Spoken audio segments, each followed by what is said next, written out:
meeting to order. Roll call. Vidlac. Here. Phillips. Here. Stricker. Here. McCarrigan. Here. Please join me in the Pledge of Allegiance.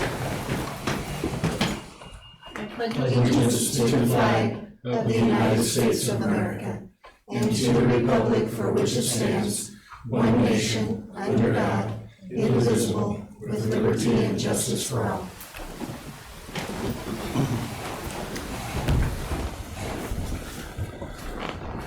For public information, a copy of the Nebraska Open Meetings Act is available for review. Notice of changes in the agenda by the city clerk. Additions may not be made to this agenda less than 24 hours before the beginning of the meeting unless added under item 5 of this agenda. Citizens with, no, is there any changes? No changes.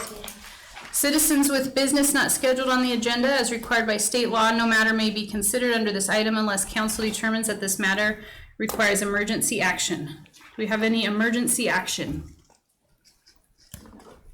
Okay, closed session. Council reserves the right to enter into closed session if deemed necessary if the item is on the agenda as per section 84-1410 of the Nebraska Revised Statutes.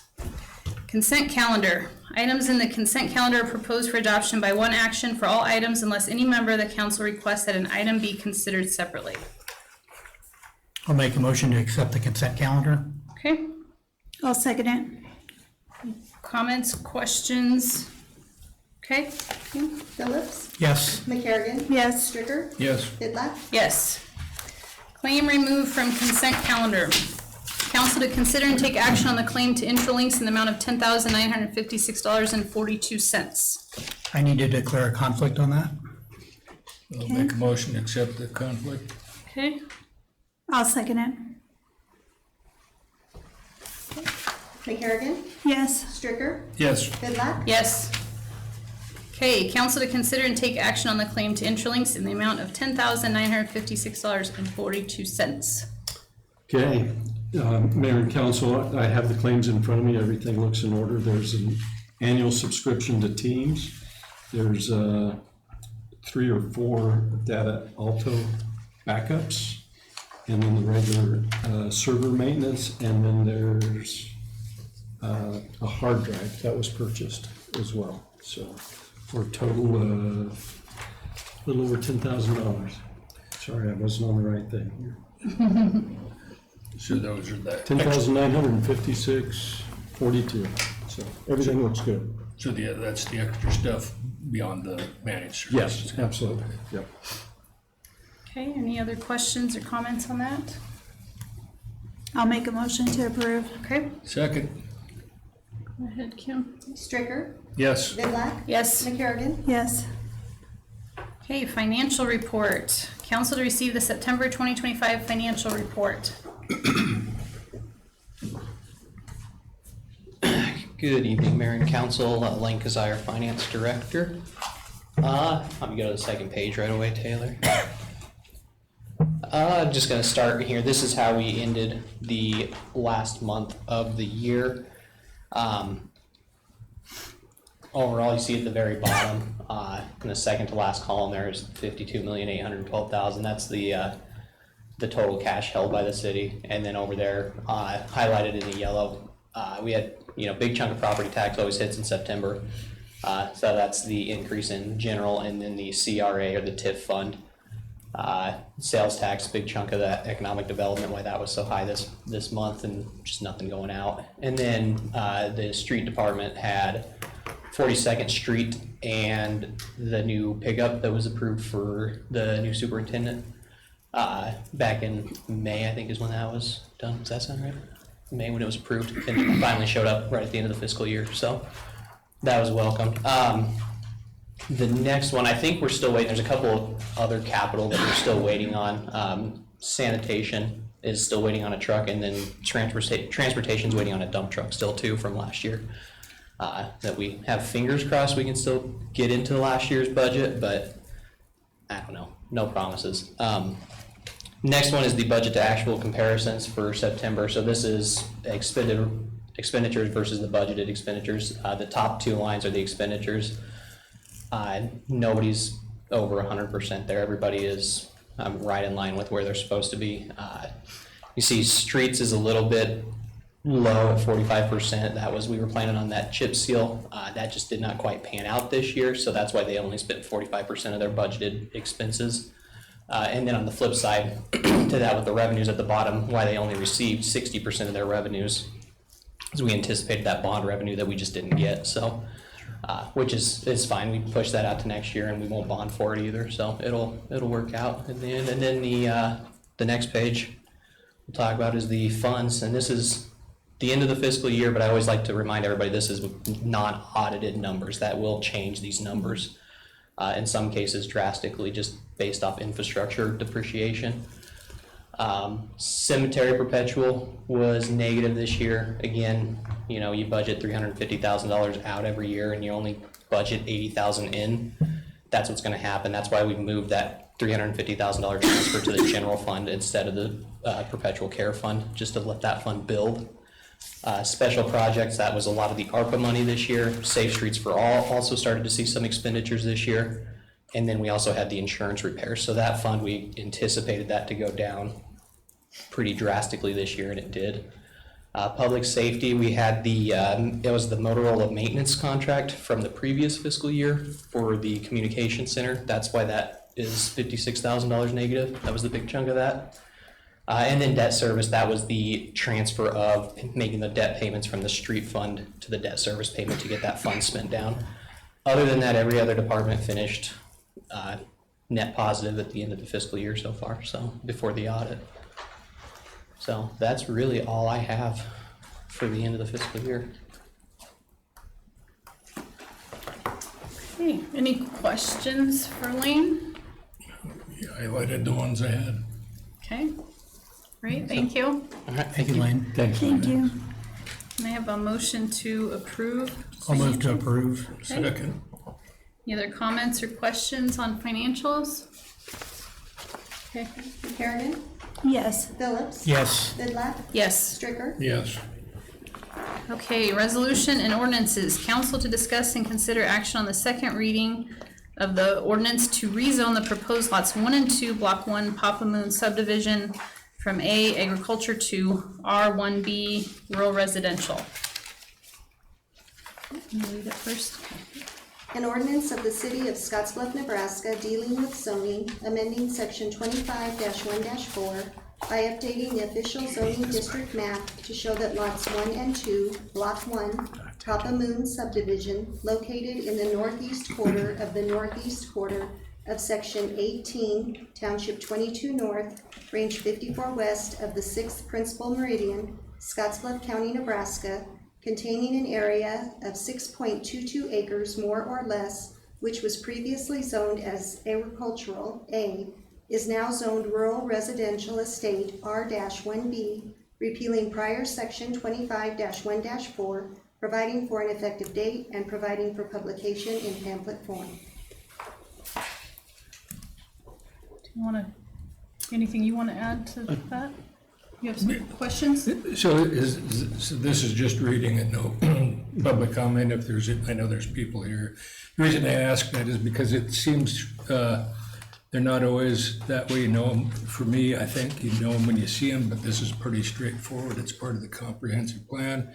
It was recommended by Planning Commission, and it fits stuff, and sometimes I think the speed of government gets in the way of people wanting to do things. So I would, all that being said, if there's nobody here to speak against it that wasn't here the last time, I would entertain a motion to waive the third reading and decide tonight. Okay, you have a motion to waive the third reading. Do I have a second for I'll that? second that. Any other comments or questions on that? I agree with everything Jerry just said. Okay. So. Okay, all right. Vidlac? Yes, Phillips? Yes. Stricker? Yes. McCarrigan? Yes. okay, so then we need to approve the ordinance. Okay, any other questions or comments on that? Okay. I need a motion to approve the ordinance. So moved. And I'll second. Okay, Okay. Phillips? Yes. McCarrigan? Yes. Stricker? Yes. Vidlac? yes. Okay, Council to discuss and consider action on the second reading of the ordinance amending Chapter 25, Article 12 regarding non-conforming development.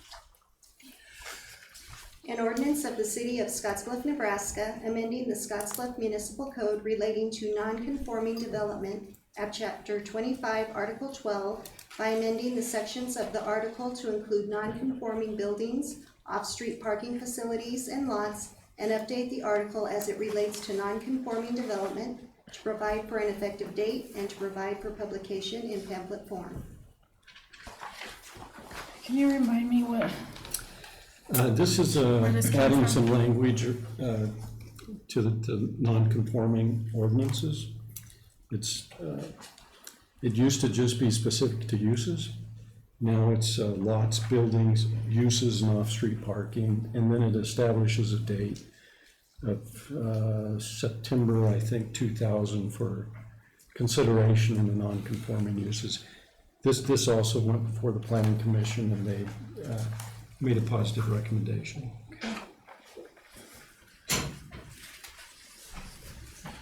I have a couple of Sure, yeah. questions when. Yeah, go ahead. I know this is second reading again, but this is a lot to read the first time, so I read it again. to keep track. I want to make sure that I'm not misreading anything on page 91 in the packet. There's two section A's for non-conforming off-street parking facilities allowed and conditions.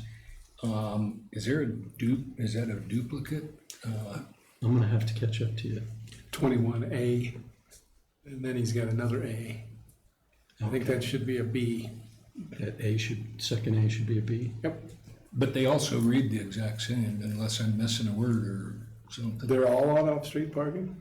Both A's say the same Well, thing. that's a duplicate then, Jerry. I just want to make sure I'm not missing it. No, you're right.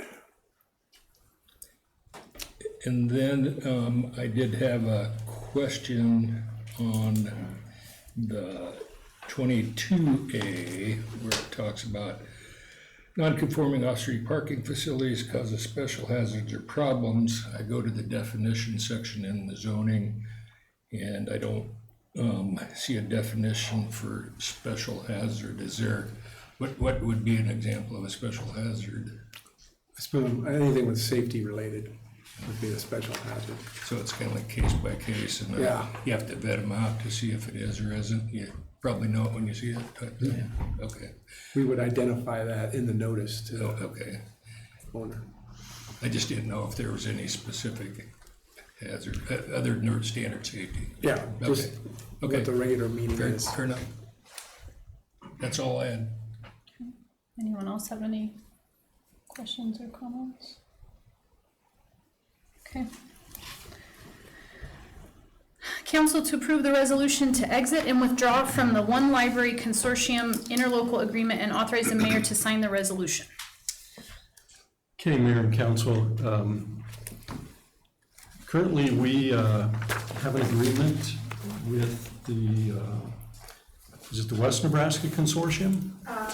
One library. One Library Consortium. And this has to do with our cataloging and keeping track of the books. And we are looking to get out of that.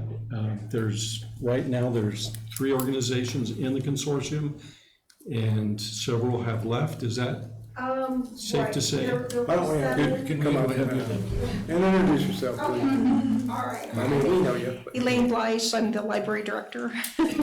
This is an agreement that the library entered into in 2016, and it has to do with our integrated library system. So it's our patron database, our catalog, and basically what we use to do day-to-day business with. We're currently, we have a contract with Cersei Dynex to provide that, and we're looking to get out of that. The contract ends in December, and we want to switch to Apollo. It's a simpler system. It fits our library better, and it'll be much easier for our staff to learn it and be able to work with it. And I think has a lot of features that our patrons can use. So the only reason we were in the consortium was so that we could get a better deal on the Cersei Dynex software. There were originally 7 libraries in it. It is down to 3. Like, everybody's already leaving the consortium, so we're one of the last to leave. And so, but as part of that agreement, we have to have the council sign off on us leaving the consortium. And then once we've done that, then we can go ahead and start the switch to Apollo. And it's more cost effective, as I It understand as is, well. yes. Apollo, or Cersei costs us about $15,000 a year. Apollo will be around $5,000. Wow.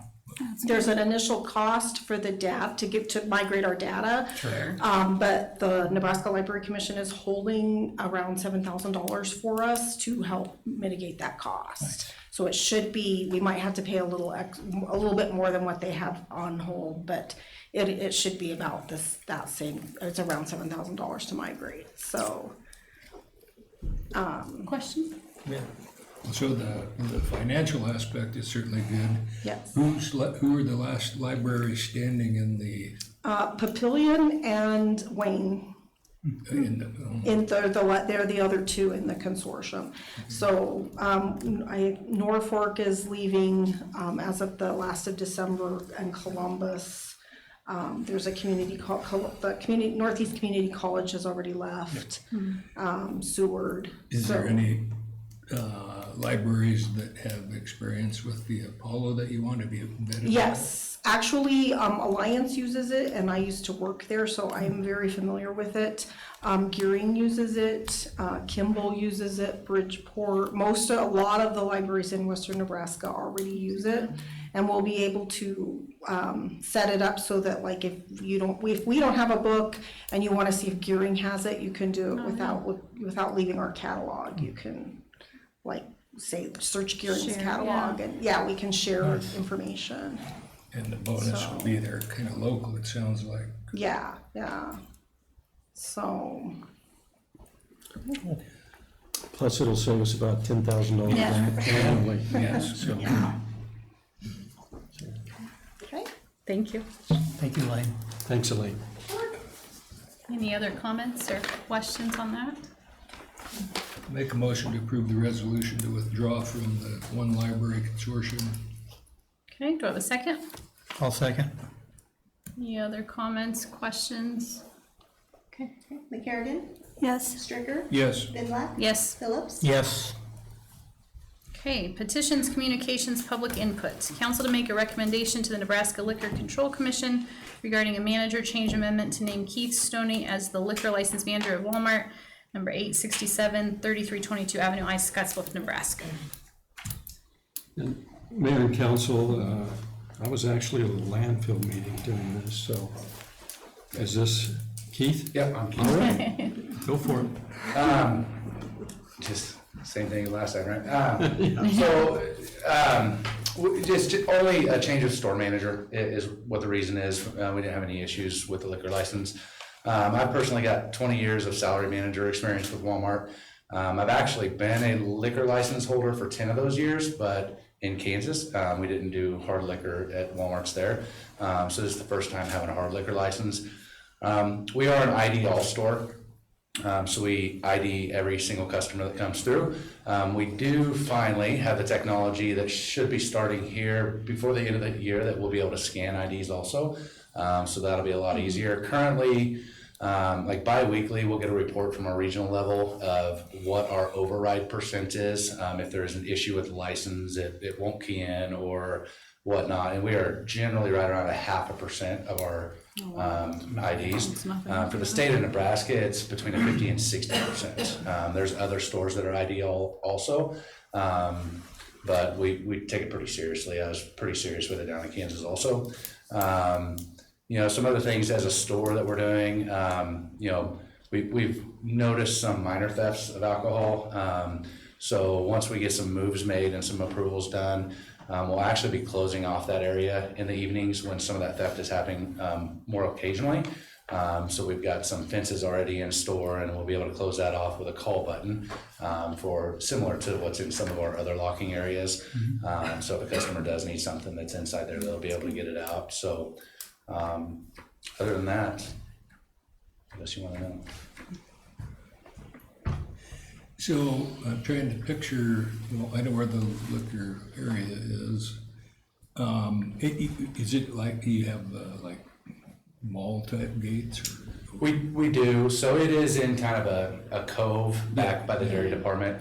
Right. And we actually put a permanent counter up in front of it. There used to be kind of a stack base of beer out in front that never sold anyway. So we put a permanent counter up there, and we do have some gates that will be able to go from one wall to that counter and from the counter to the other wall with a call button, and we'll have associates available to be able to get stuff for all of our other customers. When it's closed? Yep, and we do, based on our clientele, we do slow down pretty hard around that 8 o'clock timeframe, just based on our customer base, and so a lot of times the alcohol that's moving out of there isn't necessarily, high volume at that point in time. Sure. So, One other question. I realize when you're closed, it's probably not a high volume of customers in there, but the one thing I can't picture is there by chance any of the required means of egress or exiting that is now locked out of by that gate? there would be no entrance or exit.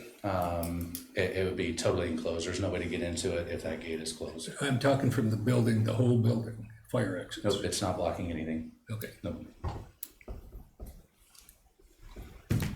Anything, Chief, you need to add, or Kevin, anything? I don't have anything. It's a manager's change, so pretty routine. I imagine everything is good. The board did give a positive recommendation. Okay, Yeah. thank you. Thank you all very much. Thank you. Thanks, Keith.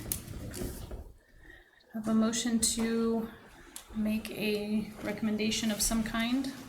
I'll make a motion for a positive recommendation. Okay, do I have a second? I'll second.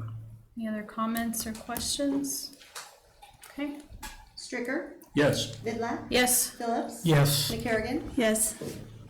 Okay, bids and awards. Council to discuss and consider action on approving the purchase of a Case 62 1G XR wheel loader for the compost facility utilizing Sourcewell through Titan Machinery in the amount of $199,000. Good evening, Mayor, Council. Doug Gompert, Public Works Director. So basically, it's a new loader for the compost facility. It's a Case 621 XR. We're trading in the 2002 Caterpillar loader for $14,000. It was well used, had like 13,000 hours on it. So after the trade-in, the purchase price will be $199,000. And it is through Sourcewell through Titan Machinery. Okay. Questions? Any questions for Doug? Well below what we have budgeted Yeah, to. We that's have what it looks like. 220,000 budgeted, and Sourcewell got us quite the discount, actually. Yeah, that's great. We answered the question about the other one that I just didn't know anything about. That's pretty aged, too. Is the building gonna be up to house these this winter? Yeah. Yeah, it should be. I think it's supposed to be late October. It's supposed to be here, so. Okay, The building will take a couple weeks, and so it'll go pretty quick. We need to do these individually, I'm guessing. yes, yep. Make a motion to approve purchase of the case wheel loader. Have a second? I will second.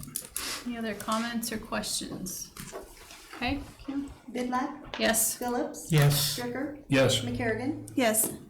Okay, council to discuss and consider action on approving the purchase of a Comtech Hurricane Wind Sifter for the compost facility utilizing Sourcewell through power screening in the amount of $325,000. All right, Mayor and Council again. So this is an interesting piece of equipment. It's a Hurricane Wind Sifter that basically sorts all the little trash out of the compost. So we'll have a lot cleaner and higher quality materials. So Nice. and we're looking at $325,000 for this.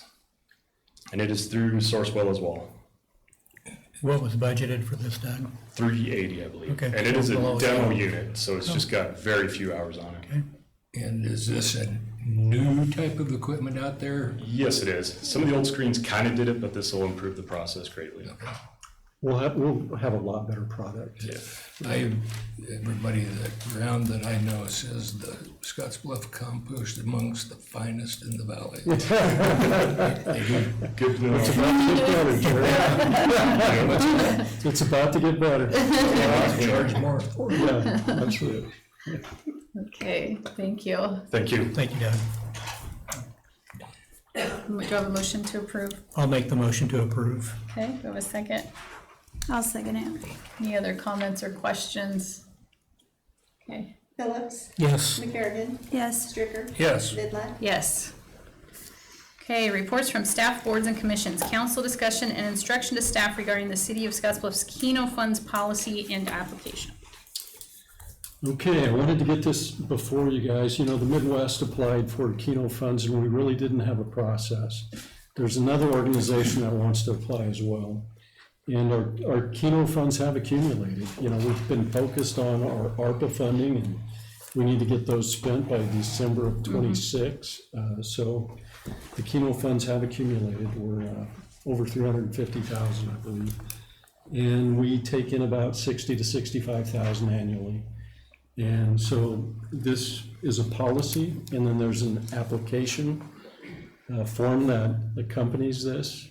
And it's a pretty simple process. They'll have to apply, they'll have to fill out the application, and they'll have to come before council to get this approved. You know, I do see these funds getting used up, and when we only accumulate 60, 65,000 a year, we'll probably start to go back to where we're using them in our parks and playground equipment, stuff like that. That's good. But for now, since we do see a need to have a process, I think this will serve us well. So I wanted you guys to be able to read it and give us some input. And Did you use another city's or someone else's I think work off it? I think the policy came from Kearney. Was it Kearney? Policy, bits and pieces, a lot of it came from statute. Yeah. Okay. The regulations kind of define what community betterment is and what we're allowed or not allowed to Absolutely. fund, correct? Yeah. Yeah. And I think that's well defined in here. Yeah. too.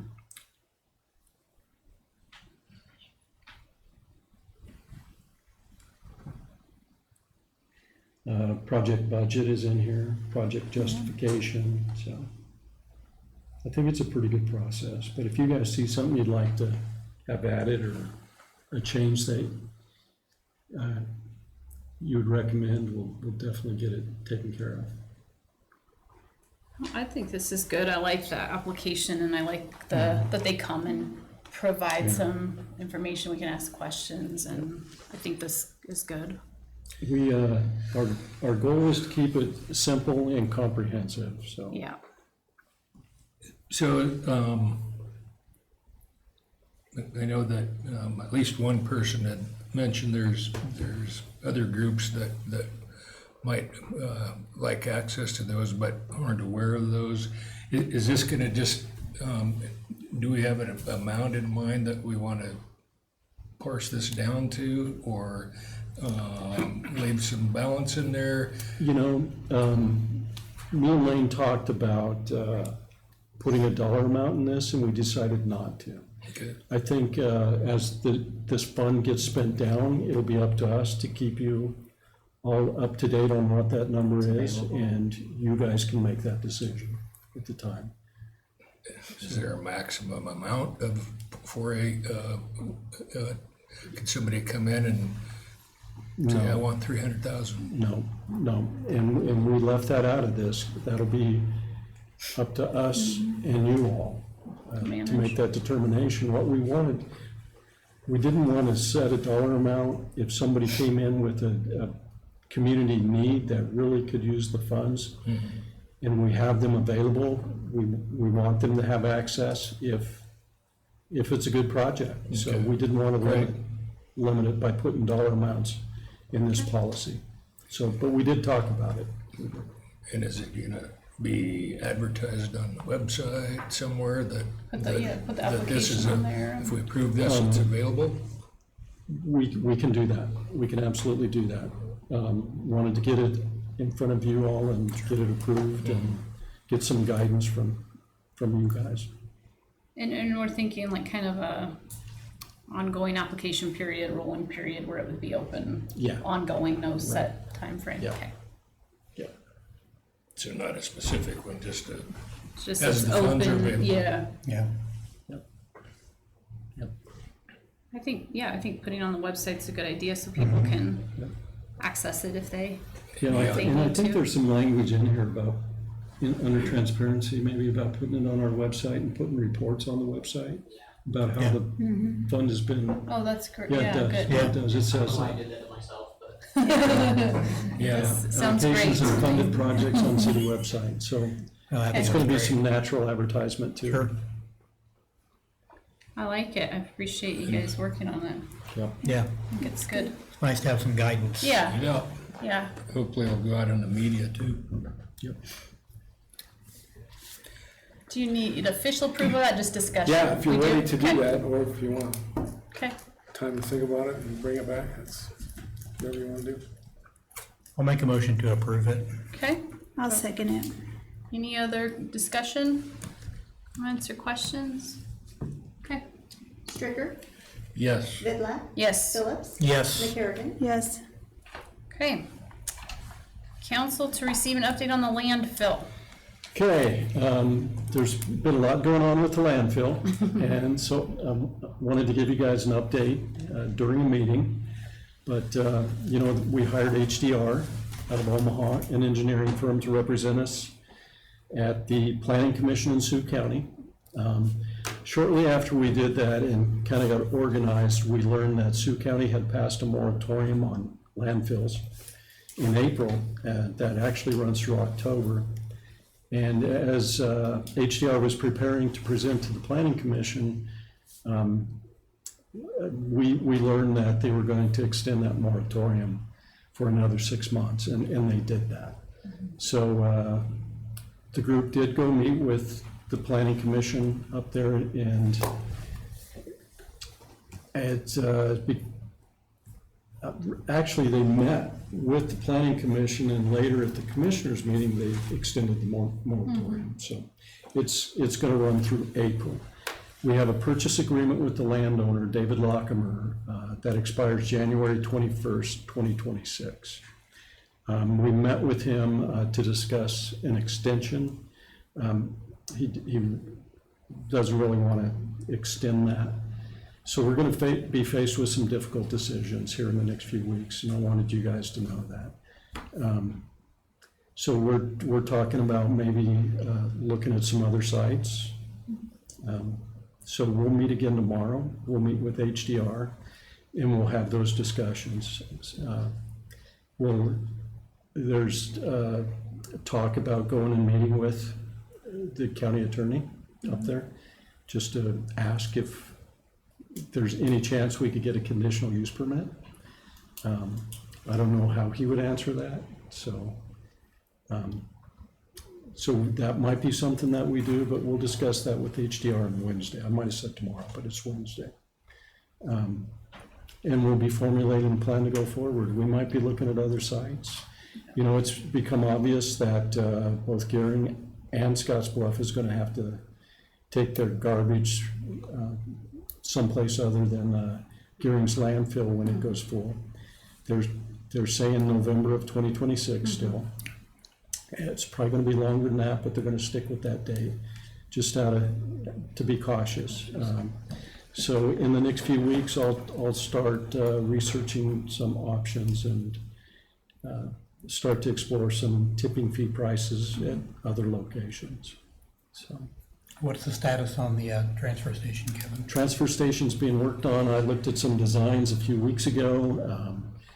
It's coming along. The permit is essentially done. It just needs to be submitted. Okay. So we're working with MC Schaaf on that. So Good. it's in good shape. He thinks we can have it done in time. So, Good.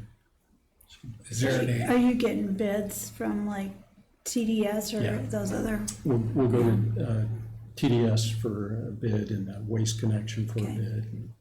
bid. Might be an opportunity to partner with Kimball too. You know, these small communities that have landfills, they're just too small to support them anymore. Sure. They become very regulated and expensive. So might be an opportunity to take our garbage there. Distance is an issue, but they do have a little bit of room for expansion, not a great deal, but that's a possibility, and then they could become a partner at some point too. So, Jerry? So for the transfer station, when you say permit, is it just a building permit? Is it require an environmental permit and all of those No, things? Nebraska Department of Environment has to approve it, so. Okay. Yeah. How long does that process take? We don't know yet, but we'll meet with them in the very near future, so. But it shouldn't be too long. Is it just MC Schaff or MC Schaff and HDR working on that as well? Or is it That's just HDR MC Schaff. just the landfill? Okay. HDR is just representing us in front of the planning commission for Right. Sioux County, and then they're going over the financials to establish a tipping fee. Sure. So, and we did get a preliminary report back on the tipping fee, and it's over $72. That's quite a lot more than what it started at, correct? It's, that's, Significantly. and I need some clarification from them too, because they're calling that break even. So, we need to be financing the second cell at the same time too, so we need to be putting money away to dig that second cell. We need to be taking care of the equipment out there. So those are all the questions that I have for HDR on Wednesday. I don't know what all is included in that $72. That's, we're paying just a little over $50 right now. So it'll be quite an increase. So, Just with the county and the property owner, I mean, it just doesn't feel like we're gonna get anywhere. it's gonna be difficult. Yeah. Yes. Well, we gotta make sure it's economically feasible for our community too. Our members of the community are gonna get that cost Right. passed off, Yeah. so. Yeah. You know, that's always been our philosophy, is to do what's best for our ratepayers and keep Absolutely. costs low. I think we all still agree on that. Yep. Any other questions? Comments on landfill? Okay. Council reports, information only. This item is intended for council members to update and inform other council members of meetings attended since the last city council meeting. You have any updates? So last time I said that I would get some notes together, but fortunately the league put the public safety for public officials on the website, and I think Kevin forwarded it to Oh, everybody. okay. So it's better than I could do. Hearing it directly instead of summarized. I watched a little bit of that and was kind of skeptical, but it was actually really good. It was. I haven't watched it yet. I haven't either. Yeah, I think it'd be very beneficial. You could tell they were all former cops, the guys that did Yeah. that. You have any updates, Got a letter anything? from WNCC about the Monument Oh, Marathon. okay. I thought I'd just share a little bit about that, and it's just thanking us for our contribution, but 669 runners registered from 41 states, Oh, wow. 245 cities and 2 other countries, Kenya and Peru. 72% of participants were new to the Monument Marathon, and of those who came from outside the area, 74% brought friends and family along with them to experience the beauty and thrilliness of Scottsbluff County. So I thought that was pretty cool. So Yeah. Yep. I thought I'd share. My wife volunteered at that at the check-in, and she was talking with one of the pacers, which I guess they have people who actually just run. If you want to run a 2:10, they go out and run a 2:10, you run with them. Anyway, the pacer she was talking to said she tells everybody that she talks to, this is the one to come to because it's so beautiful and the people are so nice out here. So it's pretty That's neat. pretty cool. Yeah. Any other updates? Kevin and I have been attending meetings to prepare for the State of the Valley lunch presentation on Wednesday. Wednesday, then we'll do leadership Scottsbluff Oh, right yeah. after that. So we have a rehearsal of Yes, State of the Valley tomorrow. we Yeah. do. So Okay. All right, well, can I have a motion to adjourn? So moved. Do I have a second? Second. Okay, Kim? Vidlac. Yes. Phillips. Yes. Stricker. Yes. Kerrigan. Yes. Meeting adjourned.